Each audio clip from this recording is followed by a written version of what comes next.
அன்பார்ந்தவர்களே, குர்ஆனை ஃபுல்லாக எடுங்க.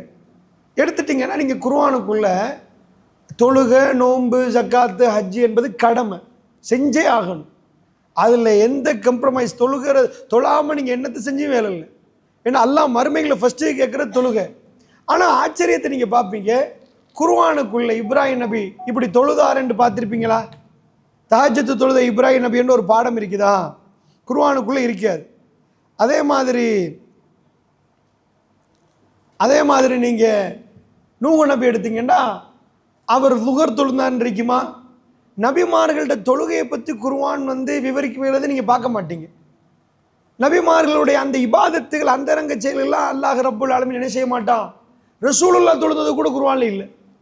ரசூல் ஸல்லல்லாஹு அலைஹி வஸல்லம் இரவு தொழுகை தொழுதார்கள், இரவு தொழுகை தொலை சொல்லி இருக்குது.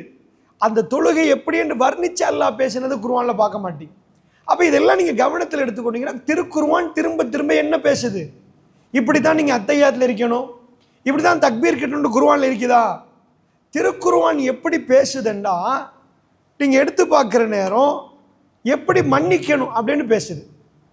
நீங்கள் சூரா யூசுஃப் எடுத்துட்டீங்கன்னா, யூசுஃப் என்ற அத்தியாயத்தை நீங்கள் முதல்லேருந்து தொடங்கினீங்கன்னா கடைசி வரைக்கும் பொறாமைன்ற ஒரு சாப்டரை நீங்கள் பார்ப்பீங்க.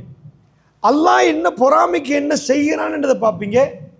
மன்னிப்புடையவர், மன்னிக்கக்கூடியவருக்கு என்ன அந்தஸ்து அல்லாஹ் கொடுக்குறான்னு நீங்கள் பார்ப்பீங்க. இதை சூரா யூசுஃபில் படிக்கிறது. அவங்க வாழ்க்கை அல்லாஹ் அப்படி ஒரு அழகாக டிசைன் பண்ணிட்டு நானாமார்களுக்கு அவங்களுக்குள்ள ஒரு பெரிய பொறாமை போகுது. அதுக்கு பிறகு யூசுப் நபி இவ்வளவெல்லாம் பண்ணி கிணத்துல போட்டு ஜெயிலில் போய் ஒரு வீட்டில் இருந்து அந்த பொம்பளை விரட்டி நிறைய பிரச்சனை நடக்குது. எல்லாம் முடிஞ்சு போய் யூசுப் அலைஹிஸ்ஸலாம் அந்த ஊர்லேயே பெரிய ஆளாக போயிடறாரு, ஹசானாவுக்கு பொறுப்புதாரியாக போகிறாரு. இப்போ எல்லாத்தையும் ஊருக்கு வறுமைக்காக வேண்டி கொடுத்துட்டு நிற்கிற நேரம் இந்த நானாமார்கள் வர்றாங்க. ஒரு தடவை அவங்களுக்குள்ள ஒரு சந்தேகம் வருது. பல தடவை வந்துட்டு போயிட்டாங்க, உங்களுக்கு தெரிஞ்சதுனால சொல்கிறேன். அந்த யூசுப் அவங்க கேட்குறாங்க, நீங்கள் யூசுஃபான்னு கேட்குறாங்க. அந்த மூமெண்ட் அது வரைக்கும் அவருக்கு என்னெல்லாம் நடந்துச்சு, நானாமார்கள் என்ன சொன்னாங்க, வாப்பா சொல்லிட்டாரு. வாப்பாக்கு தெரியுது, வீட்டுக்குள்ளே பொறாமல் இருந்தால் உமாவுக்கு தெரியுமா தெரியாதா? வாப்பாக்கு தெரியும். சின்ன யூசுப் வாப்பாட்ட சொல்கிறாரு, வாப்பா நான் ஒரு கனவு கண்டேன் வாப்பா, எனக்கு வஷம்ச ஒல் கமர ஐத்துஹும் லீ சாஜிதீன், சூரியன் சஞ்சிதரை எல்லாம் எனக்கு சஜிதா செய்கிறத நான் கனவு கண்டேன் வாப்பா. லா தக்சு, நீ சொல்லாதுப்பா, லா தக்சு சுருயா காலா இஹ்வதிக் ஃபயக்கீதுலக கைதா, உங்களோட சகோதரருக்கு போய் இதை கனவு சொல்லிடாதீங்க, அவங்க உங்களுக்கு எதிராக சூழ்ச்சி செஞ்சிருவாங்க ராஜா. பாப்பாக்கு ஆல்ரெடி தெரியுது. அடாடா, இதையும் போய் சொல்லிட்டாங்கன்னா பிரச்சனை. சும்மாவே யூசுப் பட்டா குத்தம் தொட்டா குத்தம். ஏன்னா யூசுப் அவ்வளோ அழகு, யூசுஃபுடைய பண்பு அதை விட அழகு. அப்படி அழகா மனுஷன் அடிப்படையில் ரொம்ப அழகானவர். அது போக அவர் பண்பு அதை விட அழகாக இருப்பார். அந்த பண்பு எந்த பிள்ளையாவது வாப்பாட்ட போய் கனவு சொல்கிறது நீங்கள் கேட்டிருக்கிறீங்களா? தியாரில் உங்கள் வீட்டில் வந்து உங்கள்கிட்ட சொல்லணும், உம்மா நான் இப்படி ஒரு மனா கண்டம்மா, இப்படி ஒரு கனவு கண்டன்னு சொல்லணும். வாப்பாட்ட சொல்கிற அளவுக்கு வாப்பாவோட அவ்வளோ பண்டாக இருக்கிறார். அப்போ தான் வாப்பா சொல்லி கொடுக்குறாரு, வாப்பா நீ கண்ட கனவுட என்ன யூசுப் நபி கனவுட விளக்கம் கொடுக்குறவர். அவருக்கு அந்த கனவு தெரியுது, யூசுப் நபி எப்படியோ ராஜாவாக போகிறாருன்னு தெரியுது. அந்த டைமாக தான் அந்த கனவு சொல்லுதுன்னு தெரியுது. இது நானாமார்களுக்கு சாடமாடியாக லீக் ஆகிட்டுன்னு வைங்க, யூசுப் இன்னும் பெரிய இடத்துக்கு போகிறாருன்னு பெரிய அளவுக்கு பிரச்சனை வரனால சொல்லிடாத வாப்பான்ட்டாங்க. இப்போ யூசுப் நபிக்கு கல்புக்கு என்ன விளங்கணும்? ஓ, நானாக்கு சொல்லிடக்கூடாதோ நானாமார்களுக்கு என்னமோ இருக்கு போல இக்கன்னாலும் அவர் சொல்லாமல் இருந்திருப்பார். ஆனால் அவங்க திட்டம் போகிறாங்க, கொன்றுவோம். அப்போ தான் ஒரு ஆள் சொல்கிறார், அவங்களோட பெரியவர் சொல்கிறார், வேணாம் வேணாம், பாலடைஞ்ச கிணறுல போட்டுட்டு வருவான்னு. பாலடைஞ்ச கிணறுல போட்டு வர்ற டைமில் நீங்கள் யோசிச்சிருப்பீங்க, அவங்க ஒரு வேர்ட் பேசுகிறாங்க. அவங்க இந்த கொலையை செய்கிறதுக்கு முற்படுறாங்க, இங்கே கொலை செய்ய போகிறாங்க, ஆனால் கொலை செய்யலை, கிணத்துல தான் போகிறாங்க. எதுக்கு போடுறாங்க? அவங்க சொல்கிறாங்க, வஜி ஹபி, எங்கள் வாப்பாட முகம் எங்கள் பக்கம் திரும்பணும். அல்டிமேட் டார்கெட் அவங்களுக்கு, வாப்பா எங்களை மட்டுமே கவனிக்கணும். வாப்பாட மூஞ்சி திரும்பணும், இப்படி திரும்பி பார்க்கணும் இல்லை, டோட்டலாக வாப்பா எங்களையே பார்க்கணும், எங்களோட வாப்பா பேசணும். அன்புக்கு தான் ஏங்குறாங்க, பாசத்துக்கு தான் துடிக்கிறாங்க. ஆனால் அவங்க பெரியவங்க, அவங்க விளையாடுற வயசு, இவர் சின்னவர், அவங்க கொஞ்சம் பெரியவங்க. வாப்பா வாப்பா வாப்பா வாப்பான்னு இருக்கிறாங்க. யூசுப் வந்தப்புறம் வாப்பா கொஞ்சம் வாப்பா நியாயம் பண்ணல, அவர் யாக்கூப் நபி, அவர் தப்பு பண்ணல. ஆனால் அவங்க என்ன நினைக்கிறாங்கன்னா, வாப்பாட அன்பு பிரிஞ்சு போகிறது அவங்களுக்கு தாங்க இயலாது. ஸோ இந்த இடத்துல அவங்க நினச்சாங்க, யூசுஃபை கொண்டு போயிட்டு சேர் முடிஞ்சுன்னா பரவாயில்ல உட்காந்துருங்க, முன்னுக்கு உட்காருங்களேன், வாங்க சபை தானே. ரைட். அப்போ ஒரு சேர் இருக்குது, நானும் சேரில் உட்காந்தா லேசாக இருக்கு. ரைட். அப்போ என்ன நடக்குதுன்னா, அவங்களுக்கு என்ன நடந்துச்சு, வாப்பா எங்களை பார்க்கணும், பாப்பாட கண்ணுக்கு யூசுப் தெரியக்கூடாது, பாப்பா கண்ணுக்கு நாங்கள் தான் தெரியணும். எனி டைம் நாங்கள் வந்து நின்றா வாப்பா எங்களை பாராட்டணும், வாப்பா எங்களை இது பண்ண, அதுதானே ஒரு பிள்ளைக்கு தேவை. அவங்க வளர்ந்தாங்க, ஆனால் விளையாடுற பருவமும் கூட. நல்லா புரிஞ்சுக்கோங்க, கொஞ்சம் பெரியவர் சின்னவர் சின்னவர் இருக்கிறாங்க. அவங்கள எல்லாரும் 10 பேர் இருக்கிறாங்களா, எல்லாரும் அப்படி இருக்கிறவங்கலாம் இப்படி இப்படி இப்படி வருவமா இருக்கும். வணங்குச்சா? அதான் எல்லாம் சொல்லலாம் பெரியவர் பேசினாரன்றாங்க. ஸோ அப்படி ஒரு டீம் அங்கே நிற்கிற டைமில் அவங்க வந்து அவரை கிணத்துல தள்ளிட்டு வந்துட்டாங்க. வந்தால் என்னாச்சு, கிணத்துல தள்ளிட்டு சட்டையை கொண்டாந்துட்டு பாப்பாட்ட காட்டுறாங்க. பிதமிங் கதிப், போலி ரத்தம், ஓனாய் ரத்தத்தை தேய்ச்சிட்டு வாப்பா, போலியா சட்டையை கழட்டி எடுத்துட்டு யூசுப் நபி சட்டையில் அதை பூசிட்டு ஓனாய் கடிச்சிச்சு, ஆதாரம் இதுதான் பாருங்க. அவர் என்ன சொன்னார், ஃபஸப்ருன் ஜமீல் வல்லாஹுல் முஸ்தஆனு பிமா தஸிஃபூன். நான் அழகிய பொறுமையை கடைப்பிடிக்கிறேன். அவருக்கு என்ன தெரியுது, நீ போய் சொல்றப்பா. ஏன் தெரியும், வஅலமு மா லா தஅலம், உங்களுக்கு தெரியாதெல்லாம் அவருக்கு தெரியும். எப்படி தெரியும், அவருக்கு எப்படி தெரியும்னா, யூசுப் சொன்ன கனவால் அவருக்கு தெரியும். யூசுப் அலைஹிஸ்ஸலாம் சொன்னாரே ஒரு கனவு, அந்த கனவுல தெரியும் யூசுப் அலைஹிஸ்ஸலாம் ராஜாவாக மௌத்தாக மாட்டார்னு தெரியும். அதனால சொல்றாரு, ஃபஸப்ருன் ஜமீல் வல்லாஹுல் முஸ்தஆனு பிமா தஸிஃபூன். நான் அழகிய பொறுமையை கடைப்பிடிக்கிறேன், நீங்க வர்ணிக்கிறதை விட்டு அல்லாஹ் போதுமானவன். நீங்க டோட்டலா வர்ணிக்கிறீங்க. ஆனால் ஒரு வாப்பாக்கு என்ன ஆகும், தண்ட மகனை இவங்க ஏதோ பண்ணிட்டு வந்தாங்கன்னா ஒரு பெரிய கோபம் வரணுமா இல்லையா? இதை பாருங்க, குர்ஆனை படித்து முடிஞ்சா எங்களுக்குள்ளே இந்த பொறுமை வரணும்னு குர்ஆன் சொல்லுது.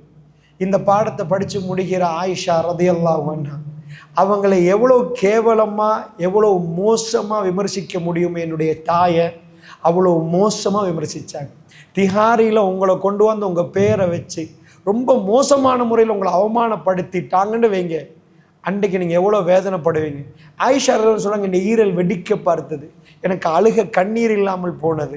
ஆனால் 9 பேர் தான். ரொம்ப தப்பாக ரசூலுல்லாஹ்வோட மனைவி, ஹாத்தமுல் அன்பியாவுடைய மனைவி, அல்லாஹ்வுடைய தூதரோட வைஃபை இன்னொரு சஹாபியோட சேர்த்து பேசினாங்க. அவங்க 2 பேரும் பழகினதும் இல்லை, ஒன்றும் செஞ்சது இல்லை. சஃபான் பின் முஅத்தல் ரதியல்லாஹு சேர்த்து பேச போக்கல. ரசூலுல்லாஹ் வீட்டுக்கு வர்ற டைமில் ஆயிஷா நாயகி குர்ஆன் அவங்களுக்குள்ளே இருந்துச்சு. 13 வயசு, கிட்டத்தட்ட 13 to 14 வயசு ஆயிஷா ரலியல்லாஹு அன்ஹா. கற்பனை பண்ணி பாருங்க என்ன சொல்லியிருக்கேன். பாப்பா பக்கம் ரசூலுல்லாஹ் வர்றதுக்கு கொஞ்சம் நேரத்துக்கு முன்னாடி, இது 1 மாதமும் 2 நாளும் ஆயிட்டு. இப்போ ரசூலுல்லாஹ் வீட்டுக்கு வர முன்னாடி தான் ஒரு அன்சாரி பொம்பளை பிள்ளை வந்திருந்தாங்க. அவங்க வந்து கேட்குறாங்க, ஆயிஷா நாயகி வயசு சின்ன வயசு, அவங்க வீட்டில் இருக்க போகல, அவங்க உமா வாப்பா அந்த அன்சாரி பொம்பளை பிள்ளை இருக்கிறாங்க. ஆயிஷா நாயகி கேட்குறாங்க, என்னம்மா நடந்துச்சு கேட்பாங்களா இல்லையா? ஆயிஷா நாயகி அப்போ பதில் கொடுக்குறாங்க, புகாரில் பார்க்கலாம். கண்ணில் இந்த கண்ணீர் ஏண்ட பாயுது, என்னை பார்த்து அவ கண்ணில் இந்த கண்ணீர் பாயுது. நாங்கள் 2 பேரும் மாறி மாறி அழுதமே தவிர நாங்கள் பேசிக்கொள்ளலை. அப்போ தான் ரசூலுல்லாஹ் வீட்டுக்குள்ளே வந்தாங்க. உம்மா எனக்கு பதில், என்னை பற்றி சொல்லுங்களேம்மா. நான் சொன்னால், ரசூலுல்லாஹ் காதால் நிறைய செய்தி போச்சு, அவர் கல்புல பதிஞ்சிருக்குது. நான் சொன்னால் பெருமானாருக்கு அதை ஏற்றுக்கொள்ள கஷ்டமாக இருக்குமென்றார். சுப்ஹானல்லாஹ். 13 வயசு எப்படி புரிஞ்சிருக்கிறாங்க. நான் போய் என் ஹஸ்பண்டை நான் ஒன்றும் பண்ணலைன்னு சொன்னால் அவருக்கு அதை ஏற்றுக்கொள்ள கஷ்டமாக இருக்கு. ஏன்னா பல விஷயம் அவர் காதுக்கு போயிட்டு என்ன நடந்துச்சுன்னு அவருக்கு தெரியலை, வஹி வரல. உம்மா நீங்கள் சொல்லுங்கம்மான்றார். வல்லாஹி ஆயிஷா எனக்கு எதுவுமே தெரியாதுன்றாங்க. இதான் குர்ஆன் படித்து தர்ற பாடம். தெரியாட்டி தெரியுமெண்டா தெரியும். இன்றைக்கு நம்ம குர்ஆனில் இந்த பாடம்லாம் படிச்சுட்டு போய் தெரியாததுக்கு எத்தனை விஷயத்தில் வாய் போட்டிருக்கு. எங்களுக்கு குர்ஆன் மாற்றம் நடத்திச்சா இல்லையான்றது தான் கொஸ்டின். சுய பரிசோதனை. இந்த ஆயத்துக்கு முன்னாடி நாம், ஆயத்துக்கு பின்னாடி நாம். ஆயிஷா நாயகி எப்படி கையோ ஈரல் வெடிக்க போதுன்றாங்க. பத்தினி பெண்ணை பெற்று போட்டிருக்கிறாங்க. அபூபக்கர் ரலியல்லாஹு அன்ஹுடைய மகள், இந்த உம்மத்தின் சிறந்த பெண், ரசூலுல்லாஹ்வுடைய கல்வியில் இடம் பிடிச்ச என்னுடைய தாய். அவங்க உடனே திரும்புறாங்க, வாப்பா என்னை பற்றி சொல்லுங்களேன் ரசூலுல்லாஹ். அவங்களுக்கு நல்லா தெரியும் அபூபக்கர் சித்திக் பேசினா ரசூலுல்லாஹ் அதை கேட்பாங்கன்னு. அப்படி நேர்மையான ஒரு அபூபக்கர் நேர்மை தவறி பேச மாட்டார். என்ன சொன்னாங்க தெரியுமா? அல்லாஹ் அந்த வீட்டை வீடியோ பிடிச்சி காட்டி தான் புகாரில் இந்த செய்தி வருது.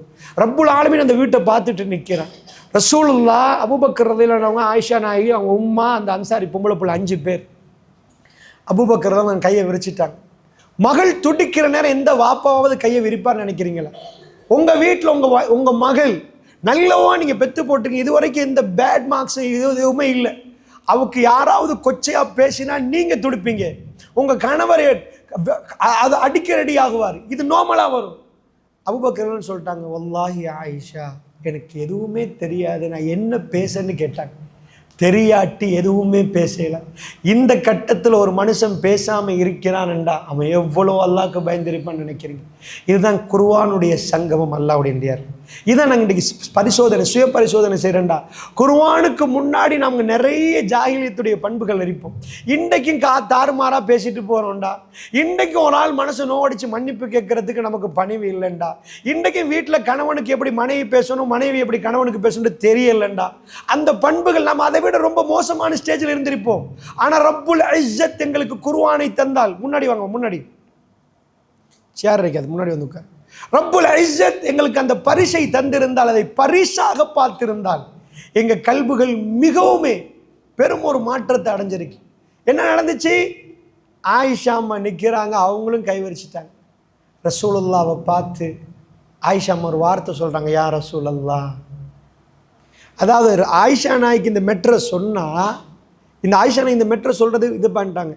நான் திரும்பினேன். ஆயிஷாவோட உம்மா சொல்கிறாங்க, ரசூலோட பேசுமா? அவங்க பேசல. அவங்க கொஞ்சம் ரோசம் உள்ளவங்க. ஃபஸபருன் ஜமீல், அதே வார்த்தை யக்கூப் நபி கல்பு. நீங்கள் சும்மா இந்த வார்த்தையை சொல்கிறேன்னு நினைக்காதீங்க. உங்கள் பிள்ளை யாராவது ஏதாவது பண்ணிட்டு காணமாக்கிட்டு வந்து உங்கள் பிள்ளை வீட்டுக்கே வராட்டி உங்கள் வாயிலேருந்து ஃபஸபருன் ஜமீல் வருமா? என் வாயிலேருந்து வருமா? அந்த அளவுக்கு சோதிக்கப்படுற அளவுக்கெல்லாம் நம்ம பெரிய ஈமான்தாரிகள் அல்ல. அந்த அளவுக்கு ஈமான் இல்லை. அந்த ஈமான் நுழைஞ்ச பிறகு அவர் ஆசைப்படுற அவருடைய புள்ளைய வந்து ஏதோ பண்ணிட்டு வந்தாங்க, அவருக்கு என்ன பண்ணுன்னு தெரியாது. அவர் வாயிலேருந்து ஃபஸபருன் ஜமீல் வருமா, சண்டை வருமா, எங்கே என்ன நடக்கும்னு நினைக்கிறீங்க நீங்க? அல்லாஹ் பொய் சொல்றான்னு நினைக்கிறீங்களா? யக்கூப் நபி அந்த இடத்துல இருந்து சொன்னது என்ன? அழகிய பொறுமை. ஆயிஷா நான் ஈரல் வெடிக்க பார்க்குது, அவமானம் தெரிக்குது, ரசூலுல்லாஹ் முகம் வாடி இருக்குது. ஒரு மாசமாக வகை வரல. பெருமானார் யார்கிட்டெல்லாம் கேட்கலுமோ எல்லாம் கேட்டு முடிச்சுட்டாங்க. வீட்டுக்கு வேலை செய்கிறதுக்கு இறக்கமாக வருவாங்க பரீரா ரலியல்லாஹு அன்ஹு, அவங்கள்ட்ட போய் கேட்டுட்டாங்க. ஆயிஷா நாய் வயசில் உள்ளவங்க அலி பின் அபி தாலிப்கிட்ட கேட்டாங்க, உசாமா ரலியல்லாஹு அன்ஹு கேட்டாங்க. ரசூலுல்லாஹ் வளர்த்தார் ஒரு பிள்ளையா, வளர்ப்பு மகன் இஸ்லாத்தில் இல்லை. ஜெயித் ரலியல்லாஹு அன்ஹு, ஜெயித் ரலியல்லாஹு அன்ஹு மகன் தான் உசாமா. எவ்வளோ சின்னவர் உசாமா, என் ஆயிஷா எப்படிமான்னு கேட்குறாங்க. எல்லாட்டையும் போய் கேட்குற அளவுக்கு ரசூலுல்லாஹ் இறங்கினாங்க. நீங்கள் யோசிச்சு பாருங்க பார்ப்போம். ரசூலுல்லாஹ் ஒவ்வொரு ஆளையும் கண்டுட்டு என் வைஃபை பற்றி என்ன நினைக்கிறீங்கன்னு கேட்குறது எவ்வளோ கஷ்டமாக இருக்கும் அது எங்களுக்கு கேட்குறதுக்கு. அல்லாஹுடைய ரசூலுல்லாஹ்வுடைய நேர்மையை கொஞ்சம் பாருங்கள். 1 மந்த்துக்கு அது பற்றி வகை வரல. வகை வராட்டி ரசூலுல்லாஹ் மிம்பரில் ஏறி, மக்களே என் வைஃப் உங்களுக்கு தெரியாதா, இப்படி பேசாதீங்கன்னு ரசூலுல்லாஹ் பேச மாட்டாங்க. தெரியாட்டி பேசவே மாட்டாங்க. அவங்களுக்குள்ள நீங்கள் முஸ்லீமில் அல்லது புகாரில் நீங்கள் பார்க்கலாம், ரசூலுல்லாஹ் மிம்பருக்கு ஏறுறாங்க. இது கிடைச்ச உடனே, இந்த மெசேஜ் கிடைச்ச உடனே ஒரு நாள் மிம்பருக்கு ஏறுறாங்க. ஏறினா அவுஸ் ஹஸ்ரஜ் என்று 2 கூட்டம் இருப்பாங்க அன்சாரிகளில். உடனே ரசூலுல்லாஹ் ஏறி போட்டு மெட்ரை சொல்கிறாங்க. அப்போ முனாஃபிக்குடைய தலைவர் ஹஸ்ரஜ் இதை தாக்குற நேரத்தில் 2 கூட்டமும் பள்ளியில் என்னமோ விவாதம் பண்ண பார்க்குறேன். ரசூலுல்லாஹ் சரன்னு மிம்பர்லேருந்து இறங்கிடுவாங்க.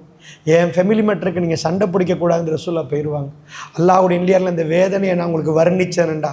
அந்த ஒரு மாதம் உங்கள் கணவனுக்கு உங்கள் பிள்ளைக்கு இப்படி ஒன்று இருக்கிறேன்னு நீங்கள் நினச்சி பாருங்க. ஹாத்தமுல் அன்பியா அதை சுமந்துட்டு இருந்தாங்க. ஒரு வார்த்தை டங் ஸ்லிப் ஆகல. இதுதான் குர்ஆன் ஏற்படுத்தின மாற்றம். இது இந்த மாற்றத்தை ஏற்படுத்துறது குர்ஆனால மட்டும்தான் முடியும். ஸோ நம்ம வீட்டுக்குள்ள அல்லாஹ் ஹைலைட் பண்ணி காட்டு. இதெல்லாம் எதுக்கு அல்லாஹ் செய்கிறான்னு தெரியுமா? நல்லா புரிஞ்சுக்கோங்க. அவங்க யாரு, இந்த குர்ஆன் எப்படி மாற்றம் கண்டுச்சென்றது இந்த சோதனை நல்லா கோபத்தில் செய்யல. இதெல்லாம் அந்த வீட்டுக்குள்ள இதெல்லாம் வேணுமென்றெல்லாம் நடத்தினா. இசா அசாபத்துக்கும் முசீபா டார்கெட் பண்ணி, அசாபண்டா ஒரு ஈட்டி எடுத்து டார்கெட் பண்ணி ஒரு இடத்துக்கு விட்டோன்னு வைங்க, சரியா போய் பட்டா, அதான் இதா அசாபத்துக்கும் முசீபா, எனக்கு உங்களுக்கு வார சோதனை டார்கெட் பண்ணி எல்லாம் அடிப்பான் டாரண்டு. அதை எப்படி சகிச்சு கொள்கிறோம், அப்போ எப்படி அல்லாவை பார்க்குறோம், அல்லாவோட நாங்கள் எப்படி பேசுகிறோம் என்பதுதான் நல்லா அந்த இடத்துல பார்க்குறோம். ஸோ ரசூலுல்லாவுடைய மனைவி இவ்வளோ கேவலப்படுத்தப்படும் ஹலாக்கதிரில் உள்ள மெட்டர் அல்லாஹ் திட்டமிட்டதை செய்கிறான். ஏன் தெரியுமா? அந்த ஃபேமிலியை கொண்டு போய் துனியாவில் அதாவது இவங்கள மாதிரி ஒரு நோபல் ஃபேமிலி இல்லைன்னு அல்லாஹ்க்கு காட்டணும். ஆயிஷா அம்மாவுக்கு ஒரு பேர் கொடுக்கணும், பத்தினி என்ற ஒரு பேரை கொடுக்கணும். அதை அல்லாஹ் கொடுக்கணும். அதை கொடுக்கறதுக்கான செட்டப் தான் இது. இந்த அளவுக்கு வேதனைப்பட்டு கொண்டிருக்கிற டைமில் தான் ஆயிஷா அம்மா சொல்லிட்டாங்க, ஃபஸபுருன் ஜமீல் வல்லாஹுல் முஸ்தஆனு பிமா தசிஃப். ஏன்னா அழகிய பொறுமை யாக்கூப் நபிக்கும் யூசுப் நபி விஷயத்தில் எப்படி யாக்கூப் நபி சொன்னாங்களோ அதே ஊமையை நான் உங்களுக்கு சொல்கிறேன். யார சொல்லலாம், 13 வயசு தன்னுடைய மனைவியில் செய்கிறாங்கடா சக்சஸ்.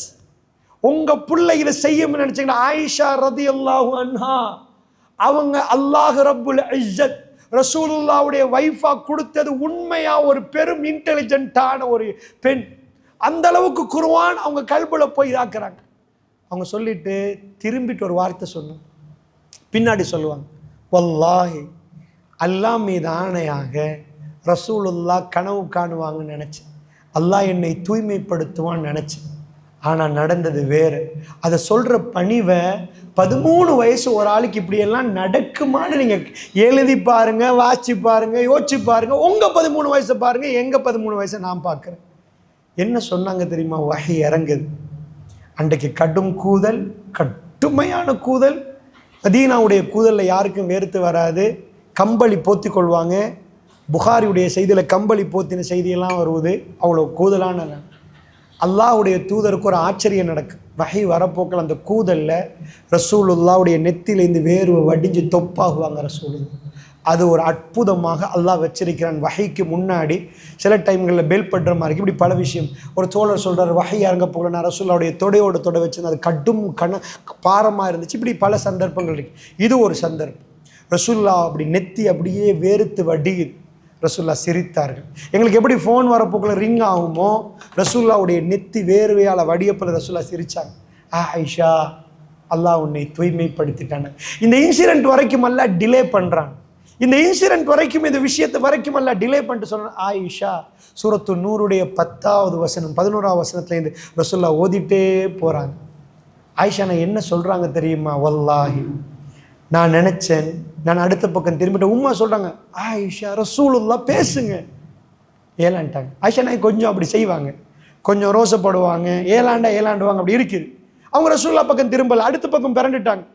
அவங்க சொன்னாங்க, எங்கள் வீட்டில் இருந்து உட்கார்ந்தவர் எழும்பவும் இல்லை, கதவை திறந்து யாரும் வெளியே போகலை. அவ்வளோ வேகமாக என்னுடைய ரப்பு வஹி அறிவித்தான். வல்லாஹி நான் நினைக்கவில்லை அல்லாஹ் என்னை குர்ஆனில் பேசுவான்.